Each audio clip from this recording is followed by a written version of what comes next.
The Northwest Territories of Canada's Nahanni National Park is best characterized as one of the last truly unexplored places in the world.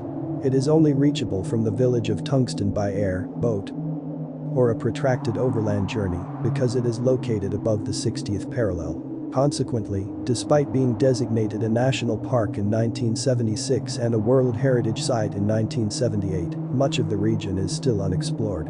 The Valley of the Headless Men is the strange name given to the 200-mile gorge as a result of several horrifying murders and numerous disappearances. The miner from Ontario who had had his head severed from his shoulders was discovered in a sleeping bag in 1945.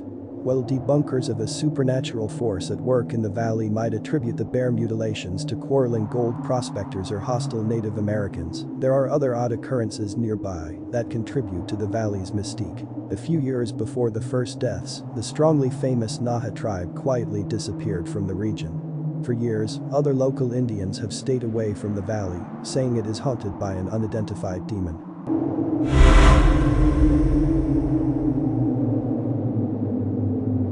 Prior to the entrance of European explorers in the late 18th century, the Dene people who had been inhabiting the Nahanni for at least 10,000 years had long talked about mythological beings, secret tropical gardens, and rivers that should be avoided at all costs.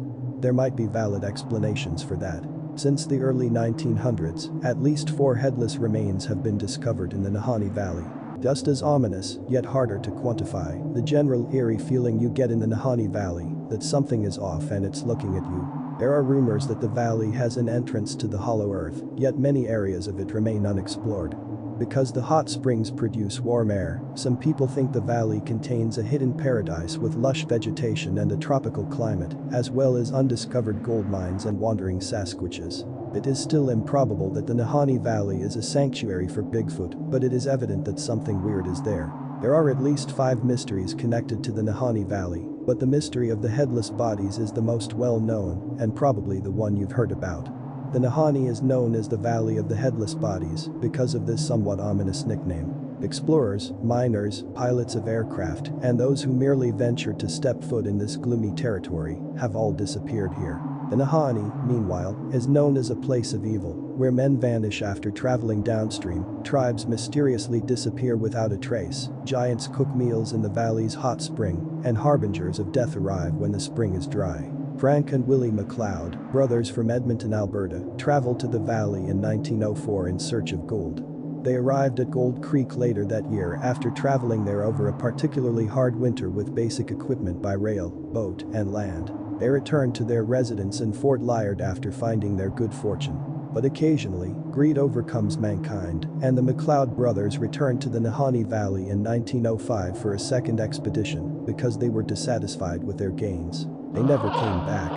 And until 1908, when their brother Charlie Macleod discovered their headless bodies on the bank of the river, with one of the corpse's arms outstretched and still grasping for his rifle, their whereabouts were unclear. The place got a new moniker after their demise, Headless Creek. And the surrounding area, now known as Deadman's Valley, gives some indication of what occurred to the Macleod brothers more than a century ago.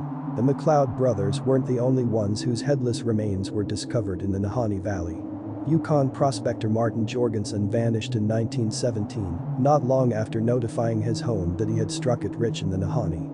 His cabin had been completely destroyed by fire when searchers eventually discovered his body. Even more horrifyingly, like the Macleod brothers, he had also been found without a head. The Nahanni Valley is full of legends and rumors of fantastical, occasionally gruesome animals who prey on visitors. One of them is the monster from the Nahanni Valley. It's actually a group of monsters, some of whom are reported to live in the Nahanni Valley.